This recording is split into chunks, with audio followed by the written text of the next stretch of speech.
The Mysterious Intern. Kabanata 44. Boom! Pagtalo ni Brian Ye palabas ng sasakyan, naging scrap iron na ang kanyang maliit na green cue car dahil sa malaking truck. Matapos madaganan ang sasakyan ni Brian Ye, tumabon pa ang truck sa dalawang sasakyan, at tuluyang bumangga sa flower bed bago huminto. Ano? Ano? Dahil sa aksidente, nagulo ang buong intersection. Sunod-sunod ang mga banggaan. Ang mga nasa unahan ay malubha ang lagay, ang mga nasa hulihan ay may gasgas lang o kaya ay nasira ang preno. Bukod sa mga banggaan, marami ang sumisigaw at umiiyak. Habang nagkakagulo, wala ang nakapansin na may isang lalaking middle-aged ang bumaba sa truck. Tinignan niya ang nangyari, at pagkatapos ay nawala na sa karamihan.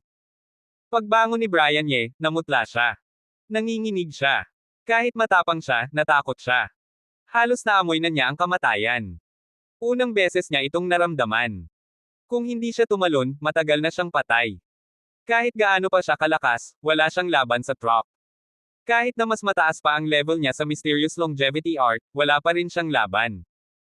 12-dosenang tonelada ang truck na yun. Napakalakas ng impact. Nang makalma na si Brian Ye, hindi niya pinansin ang sugat niya. Tumakbo siya papunta sa truck. Malamig ang tingin ni Brian Ye. Bukod sa pagsabog sa Harlem community, ngayon lang siya nagalit at nagdamdam ng ganito. Ang gagong yun. Brian Ye, isusumpa ko, ikamamatay mo to. Galit na galit si Brian Ye. Binuksan ni Brian Ye ang pinto ng truck. Wala namang tao sa loob. Ang gagong yun. Nakaligtas siya. Galit na galit si Brian Ye. Sinuntok niya ang pinto ng truck, at nabali ito. Kinailangan niya sana mahuli ang salarin. Kung aksidente lang ito, hindi siya magagalit ng ganito. Pero alam niyang sinadya ito. Nang bumangga ang truck, nakita niya ang mukha ng driver. Masama ang tingin nito. Nakita niya ang mukha na iyon. Hindi niya yun makakalimutan. Hindi naman dapat ganun ang mukha ng isang driver na aksidente lang ang nangyari. Dapat ay natatakot ito, pero wala siyang nakitang takot.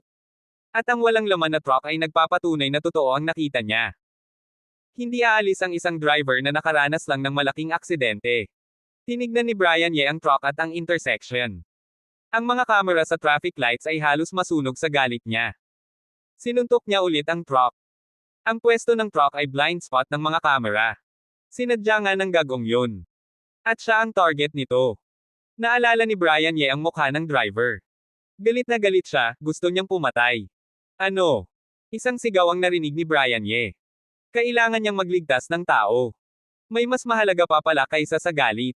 Mabilis na tumakbo si Brian Ye papunta sa sumisigaw. Huwag kang gagalaw.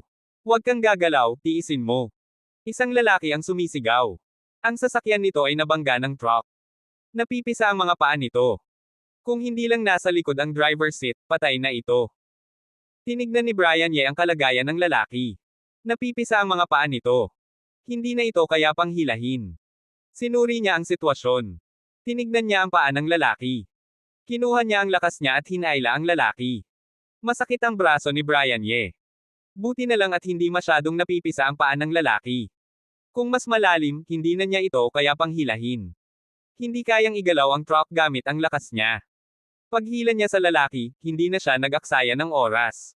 Kinuha niya ang silver needles niya. Pinanghilam niya ang sugat ng lalaki. Magliligtas pa ako ng tao, maghintay ka na lang dito, huwag kang gagalaw, maghintay ng ambulance. Masasakit lang yan kung gagalaw ka, baka mawalan ka pa ng dugo at mamatay ka.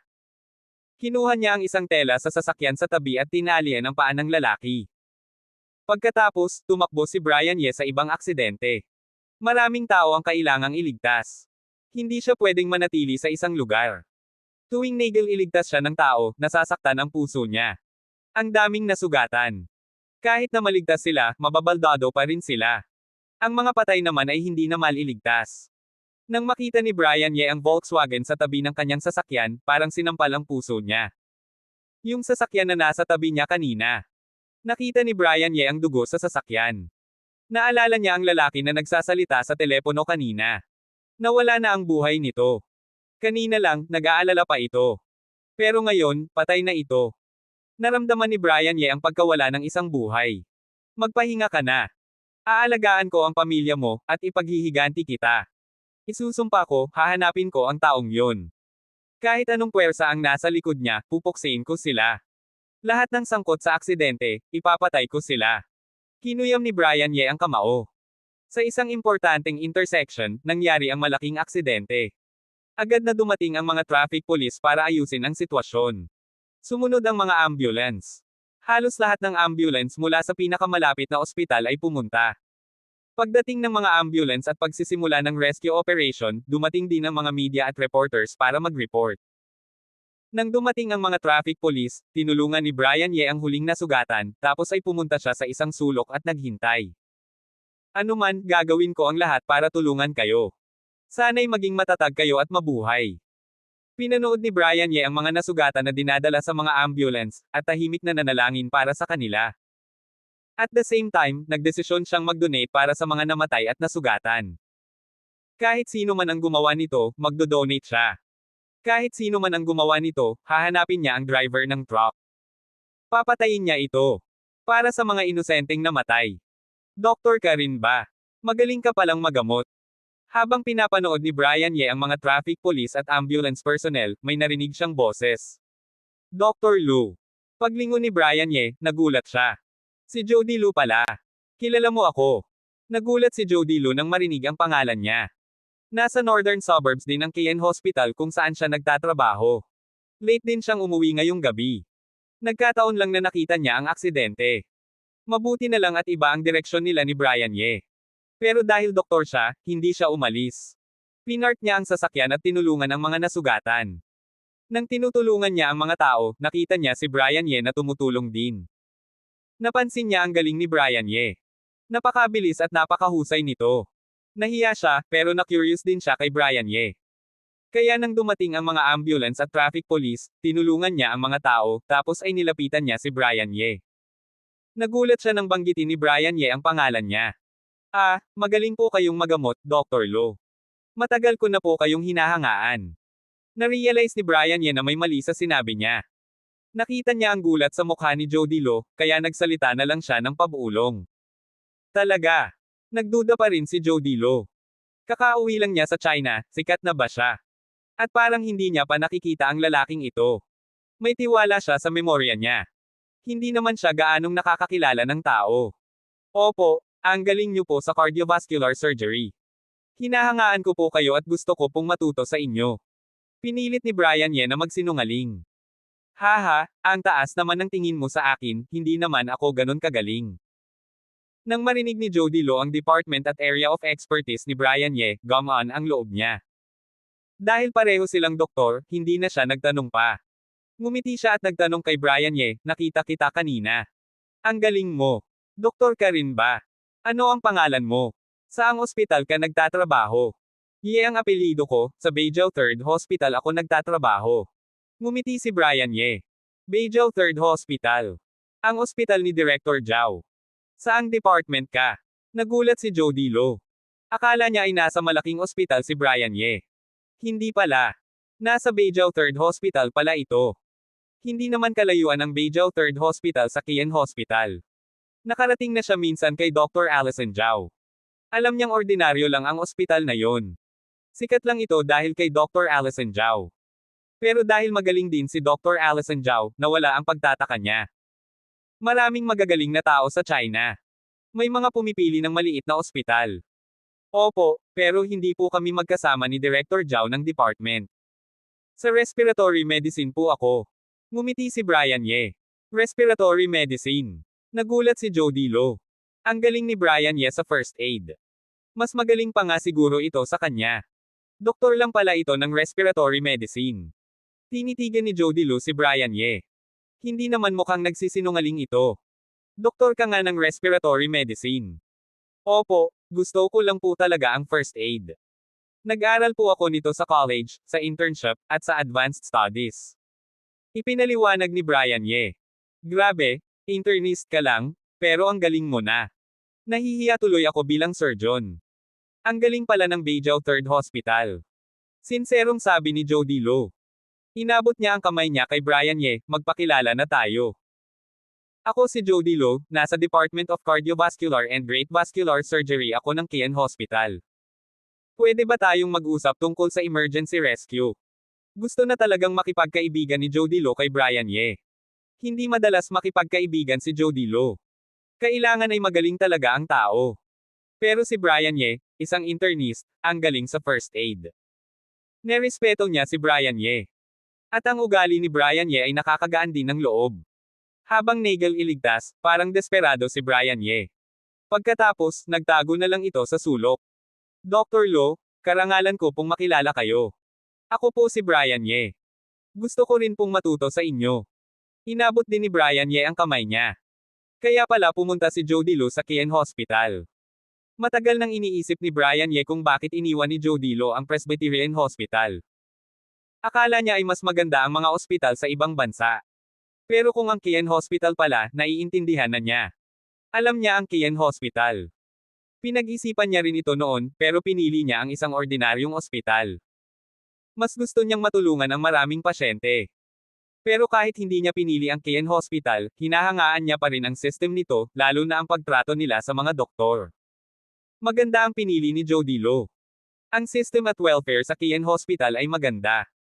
Para makuha si Jody Lo, mas maganda pa nga siguro ang offer nila kaysa sa Presbyterian Hospital.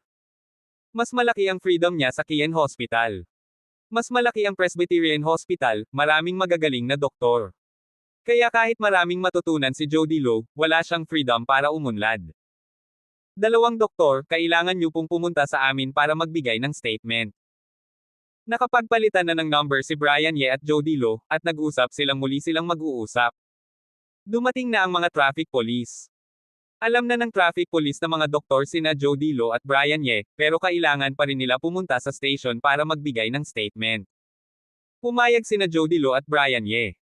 Nagdesisyon si Jody Lo na magmaneho na lang, at sumama naman si Brian Ye sa traffic police. Malaking aksidente sa northern suburbs, maraming namatay. Isang malaking truck ang bumangga sa maraming sasakyan. 4 ang namatay. Mabuti na lang at alas 9 na ng gabi, hindi pa peak hours. Kung mas mabilis ang mga sasakyan, mas marami ang mamamatay. Ang driver ng truck ay tumakas.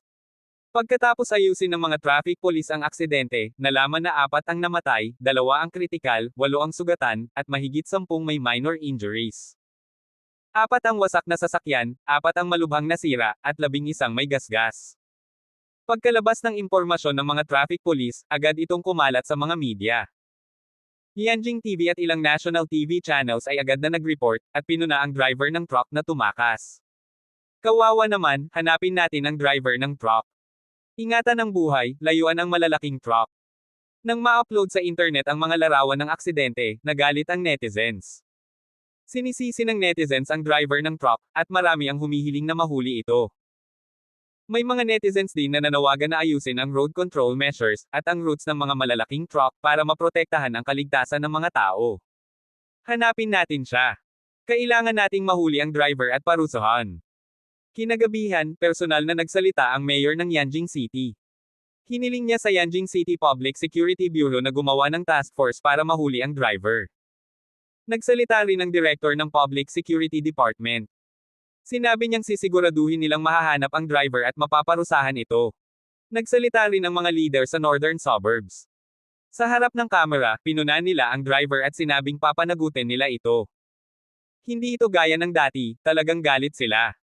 Sa ilalim ng ilong nila, may gumawa ng ganito kalaking krimen. At tumakas pa ang salarin. Hindi nila ito pinapansin. Pero ang totoo, galit ang mga mas mataas na leader. Malaki ang impact ng aksidente, hindi lang nagalit ang netizens, kundi pati na rin ang mga leader. Yanjing City ito. Sentro ito ng political culture ng bansa. Dito nagtatrabaho at nakatira ang mga leader. Pagkatapos ng 30 minuto, natanggap ng mga leader ang tawag mula sa mga mas mataas na leader. Pinagalitan sila, sinabihang, kung hindi kayo kaya, mag-resign na kayo. Napakasama ng loob nila, pinagalitan sila at baka mawalan pa sila ng trabaho. Kaya naman sila galit na galit. Hi Z, magpakamatay ka na. Habang pinag-uusapan ang aksidente ng media, at nagagalit ang mga opisyal, at nag-iinit ang mga netizens. Sa isang bahay sa northern suburbs ng Yanjing City. Si Brother Ralph, na nakakausap na ni Brian Ye at binigyan ng babala ni Christian Gao, umupo sa isang upuan, at nagsigarilyo. Sabi niya sa lalaking nasa harap niya, Hi Z, magpakamatay ka na. Ang lalaki ay ang middle-aged na driver ng truck. Master Lin. Nagulat ang middle-aged na lalaki. Akala niya ay may mali sa narinig niya. Akala niya ay gagantimpalaan siya ni Brother Ralph. Tapos sasabihin nito yon. Alam kong mahirap ito sa'yo. Huwag kang mag-alala, aalagaan ko ang pamilya mo. Umiinom ulit ng sigarilyo si Brother Ralph. Master Lin, bakit? Namutla ang middle-aged na lalaki. Alam na niyang totoo ang narinig niya. Gusto siyang patayin ni Brother Ralph. Hi Z, masyadong malaking problema ito. May kailangang mag-take responsibility. Para hindi mapahiya ang mga leader. Tumayo si Brother Ralph at tinapik ang balikat ng lalaki. Master Lin, please, hayaan niyo po akong mabuhay, hindi po ako magsasalita, hindi ko kayo ibebenta. Talaga po. Lumuhad ang middle-aged na lalaki. Natatakot siya. Ayaw niyang mamatay. 40 years old pa lang siya. Marami pa siyang gustong gawin. Hi Z, hindi kita gustong patayin, kapatid kita, kung kaya ko, ililigtas kita. Napabuntong hininga si Brother Ralph. Okay, tapos na ito. Huwag ka nang magsasalita pa. Sa mga susunod na araw, ayusin mo na ang mga bagay-bagay, tapos ay magpakamatay ka na. Ito ang pinakamagandang paraan. Hindi na hinintay ni Brother Ralph ang sasabihin ng lalaki. Sinabi niya yun nang may tiwala sa sarili, tapos ay umalis na. Biglang nawala ng lakas ang middle-aged na lalaki. Namutla siya. Puno ng pagkadismaya ang mga mata niya. Paano nangyari to? Akala niya ay gagantimpalaan siya ni Brother Ralph. Bibigyan siya ng malaking pera, at magiging core staff na siya ng organization. Tapos ngayon, siya pa ang magsasakripisyo. Pero alam niya na desisyon na ni Brother Ralph ito. Kahit ayaw niya, kailangan niyang sundin ito. Alam niya ang kapangyarihan ni Brother Ralph. Kung tatakas siya, mamamatay siya, at pati na rin ang pamilya niya. Kaya isang choice lang ang meron siya, sundin ang plano ni Brother Ralph, magpaalam sa pamilya, tapos ay magpakamatay. Ito ang pinakamagandang paraan para sa lahat. At least, aalagaan ni Brother Ralph ang pamilya niya. Hi Z, huwag kang mag-alala, hindi ka pababayaan ni Master Lin. Aalagaan niya ang pamilya mo. Ililipat niya sila sa Hong Kong Island. Ang anak mo ay mag-aaral sa magandang paaralan sa Hong Kong Island. May narinig na boses ang middle-aged na lalaki. Alam ko na, salamat, Master Lin. Sasabihin ko kay Master Lin na alam ko na ang gagawin ko. Kinuyam ng middle-aged na lalaki ang kamao. Masakit sa loob niya, pero wala siyang choice. Para sa pamilya niya, susundin niya ito. May awa sa mata ng kasamahan niya. Gusto nitong magsalita, pero hindi na siya nagsalita pa. Tao lang tayo, sino ba ang hindi makakaranas ng ganito? Handa na sila sa ganitong mangyayari. May isang nakaligtas sa aksidente na ayaw magpakilala, nag-donate ng 5 million yuan para sa mga nasawi at nasugatan. Isang mabuting tao ang nag-donate ng 5 million. Para matulungan ang mga nasawi at pamilya nila na makarecover at mapabuti ang buhay nila. Kinaumagahan, nang halos mabaliw na sa galit ang mga netizens, may lumabas na bagong balita mula sa Traffic Police Brigade sa northern suburbs ng Yanjing City. Ang balitang ito ay nagbigay ng pag-asa sa mga netizens na nalulungkot dahil sa aksidente. Parang may nakitang liwanag sila sa dilim. Maraming netizens ang nagtatanong kung sino ang nag-donate, pero wala silang nakita. Wala ring nakakaalam sa Traffic Police Brigade maliban sa captain. Ang captain, kahit sino man ang magtanong, ayaw nitong sumagot. Sinabi lang nitong dapat panatilihin ang pagiging pribado ng donor. Sabi nga, tinanong pa daw siya ng superior niya sa Yanjing City Public Security Bureau, pero tumanggi pa rin siya. Nagalit daw ang superior niya at sinuntok ang mesa, pero hindi naman sigurado kung totoo ito. Walang lakas ng loob na magtanong sa director ng Yanjing City Public Security Department para kumpirmahin ang balita. Pero kahit na sikreto ang donor, transparent naman ang paggamit ng 5 million. Inilagay nila sa internet ang mga ginastos. Ang ginawa ng Traffic Police Brigade at ang kabutihan ng donor ay nagbigay ng pag-asa sa mga tao sa northern suburbs. Nakabawi ng respeto ang Traffic Police sa mga netizens. Pero mas naapektuhan ang netizens sa donor. Ayaw nitong magpakilala, kaya naman mas na-touch ang netizens. Para sa kanila, isang mabuting tao ito, hindi yung mga nagdo-donate para sumikat. Bihira na ang mga taong gumagawa ng mabuti nang walang hinihinging kapalit. Ang mga artista, nagdo-donate ng 180,000, gusto lang nilang sumikat. Hindi alam ni Brian Ye na naging trending topic na ang ginawa niya. Para sa kanya, ginawa niya lang ang dapat niyang gawin. Pagkatapos makausap ang captain ng Traffic Police Brigade at matransfer ang pera, umuwi na si Brian Ye. Pag-uwi, ginamo niya ang sugat niya. Nasugatan siya dahil sa aksidente. Dahil sa takot, naitulak niya ang sarili palabas ng sasakyan. Nabangga ang ulo niya sa windshield, tapos ay sa kalsada. Kahit matibay ang windshield ng sasakyan, nasugatan pa rin siya. May mga sugat din siya sa braso at tuhod. Nang tinutulungan niya ang mga tao, nasugatan din siya. Pero hindi naman malalaki ang sugat. Nang nasa scene siya, abala siya sa pagliligtas ng tao, tapos ay pumunta pa siya sa traffic police station para magbigay ng statement. Wala siyang oras para gamutin ang sugat niya. Kaya pag-uwi niya, ginamo na niya ang sugat niya. Sana may dala pa akong ointment. Habang ginagamot ang sugat, naalala ni Brian Ye ang ointment na ginawa ng matanda. Noong nasa battlefield sila ng matanda, madalas silang nasugatan. Ang ointment na ginawa ng matanda ay mabilis na nagpapagaling at hindi nag-iiwan ng peklat. Sayang at naibigay na niya ang huling ointment kay Michelle Fang. Simula nang bumalik siya sa China, stable na ang buhay niya. Busy siya sa pag-aaral at pagpapagaling. Kaya hindi na siya gumawa ng ointment. Mukhang kailangan na niyang gumawa ulit ng ointment. Tinignan niya ang sugat sa braso niya, at nagdesisyon na siyang gumawa ulit ng ointment. Alam niya ang recipe. Dati, ayaw niyang gumawa ng ointment dahil mahirap ito. Pero ngayon, na-realize niya na dapat siyang maging handa. Sana mahanap ko ang mga ingredients. Pagkatapos ng desisyon, nag-alala si Brian Ye. Ang effect ng ointment ay magical, pero mahirap hanapin ang mga ingredients. Mahal at bihira ito. Pero agad din siyang nakampan. Kung mahirap hanapin, hahanapin na lang niya ito ng dahan-dahan.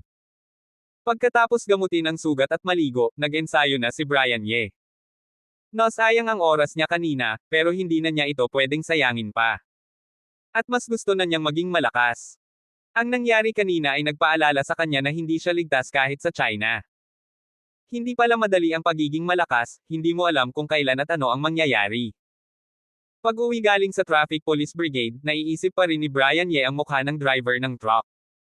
Wala namang ebidensya na siya ang target, pero parang siya nga ang target.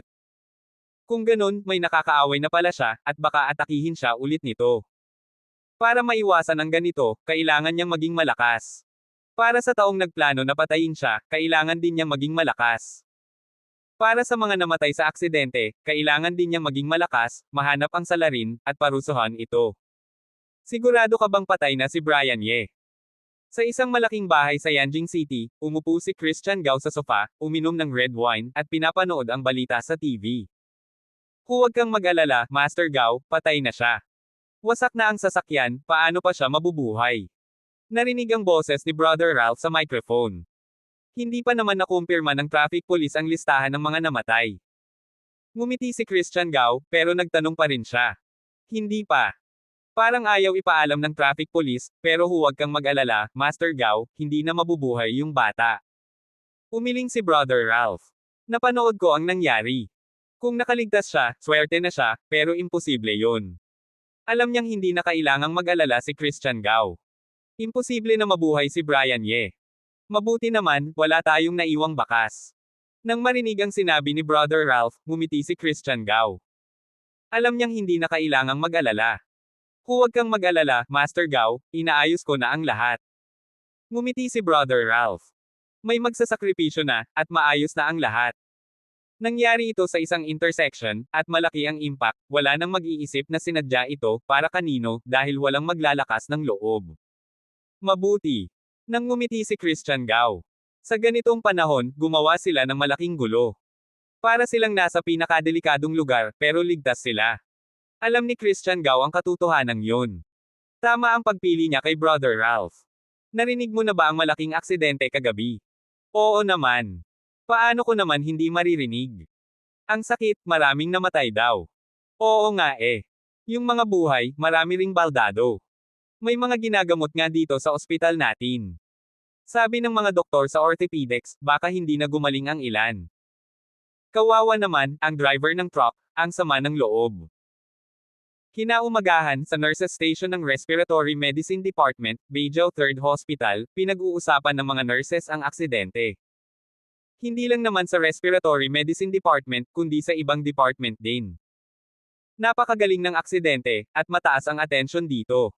Lalo na sa mga nasa medical industry, mas sensitive sila. Hindi lang naman ang mga medical staff, pati na rin ang mga ordinaryong tao, lalo na sa northern suburbs, pinag-uusapan ito. Speaking of which, ang swerte naman nila dahil may mabuting tao. Oo nga eh. Nag-donate ng 5 million yung tao, plus ang insurance, hindi na sila mag-aalala sa medical expenses. At may pera pa sila pang buhay. Ang bait niya, 5 million, tapos wala siyang sinabi. Mas mabuti pa siya kaysa sa mga artista na nagdo-donate ng konti tapos gusto nilang malaman ng lahat. Pagdating sa aksidente, napag-uusapan din ang mabuting Samaritano. Habang pinag-uusapan ang mabuting tao, may paghanga sa mga mata ng mga nurses.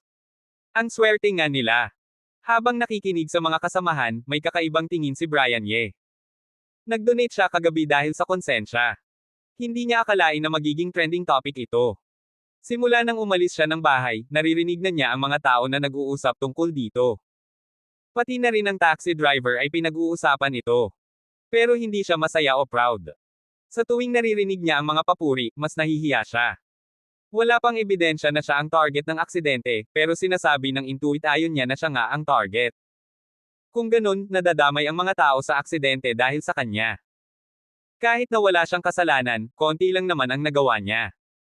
Bakit siya pinupuri ng ganito? Magandang umaga. Pagkatapos ng ilang sandali, napabuntong hininga si Brian Ye, iniwan ang iniisip niya, at lumapit sa mga nurses na may dalang dalawang almusal. Dr. Ye, ano pong nangyari sa inyo? Nagulat ang mga nurses nang makita si Brian Ye. May bandage sa noo at braso nito. Kahit na mahirap daw si Brian Ye, maganda pa rin ang ugali nito. Marami ang gusto kay Brian Ye. Dr. Ye, hindi po ba kayo nasugatan sa aksidente? May naalala ang isang nurse. Sumikat ang mga mata nito at tinitigan si Brian Ye. Oo nga, may malaking aksidente kagabi. Nasugatan si Brian Ye ngayon. Ang coincidence naman. Nasugatan kaya siya sa aksidente. Naisip din yun ng iba, at tinitigan din si Brian Ye. Mga kasamahan, saan nyo naman napunta ang iniisip nyo? Nasugatan lang ako dahil nadulas ako. Nagulat si Brian Ye. Akala niya ay hindi mahahalata ng mga ito. Ngumiti siya at nagpaliwanag. Matagal na niyang iniisip ito. Ang nangyari kagabi ay nakakatakot. Ayaw niyang mag-alala ang mga kasamahan niya. At ayaw niyang malaman ng lahat ang nangyari sa kanya. Kahit na nasa traffic police brigade siya kagabi, hindi niya sinabi. Hindi alam ng traffic police na siya ang may-ari ng sasakyan. At dahil wasak na ang sasakyan, wala nang natira. Akala ng traffic police ay patay na ang may-ari ng sasakyan. Dr. Ye, ingat po kayo. Ganyan po ang itsura nyo, mag-leave na lang po kayo. Akala ng mga kasamahan ay nasugatan si Brian Ye sa aksidente. Gusto nilang malaman ang nangyari. Nang malaman nilang nadulas lang si Brian Ye, medyo nadismaya sila, pero hindi na sila nagtanong pa. Hindi na, maliit na sugat lang naman ito, okay lang, hindi naman ito nakakaapekto sa trabaho. Ngumiti si Brian Ye, nagpasalamat sa mga kasamahan, tapos ay pumunta na sa ward ni Michelle Fang. Pagdating nila sa ward, tinanong din ni na Michelle Fang at Edna Joe si Brian Ye. Ipinaliwanag din ni Brian Ye ang dahilan. Okay naman na si Edna Joe. Magre-resete na lang ako ng gamot. Wala nang problema yon. Pagkatapos ipaliwanag ang sugat, sinuri ulit ni Brian Ye si Edna Joe. At nakampant na siya. Kahit na confident siya kagabi, medyo kinakabahan pa rin siya dahil hindi pa siya nakakagamot ng sakit sa gastrointestinal. Ngayon, nakampant na siya. Brian Ye, salamat ng marami. May pasasalamat sa mga mata ni Edna Joe. Mula kagabi hanggang ngayon, nag-aalala si Brian Ye sa kanya. Pumunta pa ito sa gastroenterology department para tulungan siya, sinuri at ginamo siya. Ngayong umaga, may sugat pa ito sa katawan, pumunta pa rin ito para gamutin siya, at nagdala pa ng almusal. Napakalaking bagay nito. Kahit alam niyang dahil kay Michelle Fang ang friendship nila, na-touch pa rin siya. Brian Ye, salamat ng marami. Nagpasalamat din si Michelle Fang. Bakit niyo pa ako pinapasalamatan? Magkaibigan naman tayo. Hindi naman kailangan ng ganito. Nakita ni Brian Ye na mali ang atmosphere, kaya nagsalita na siya. Michelle, kumuha na tayo ng gamot. Magtatrabaho na rin ako. Pagkatapos, umalis na si Brian Ye. Hindi siya sanay sa ganitong scene. Ayaw niya ng mga taong nagpapasalamat sa kanya. Para sa kanya, ginawa niya lang ang trabaho niya. Doktor siya, trabaho niyang magamot ang mga tao. Tuwing nakakakita siya ng ganitong scene, umiiwas siya. Tinignan ni na Michelle Fang at Edna Joe si Brian Ye, at ngumiti. May sweet at proud smile si Michelle Fang. Mas nagiging reliable si Brian Ye. At maganda ang taste niya. Mas determined na siyang makuha si Brian Ye. Respiratory medicine, mga kasamahan. Magandang opportunity ito. 1 o 2 araw na lang, okay lang kung mahihirapan si Edna Joe. Mananatili na lang siya sa ospital. Habang tinitignan si Brian Ye, may naisip si Michelle Fang. Bahing. Biglang bumahing si Edna Joe. Miss Joe? Okay lang po ba kayo? May nagtanong sa nurse. Okay lang po, baka po na-cold ako kagabi. Sumagot si Edna Joe. Nagtaka siya kung bakit siya bumahing, pero hindi na siya nag-isip pa. Mahina lang daw ang katawan niya. Abangan ang susunod pang mga kabanata ng The Mysterious Intern.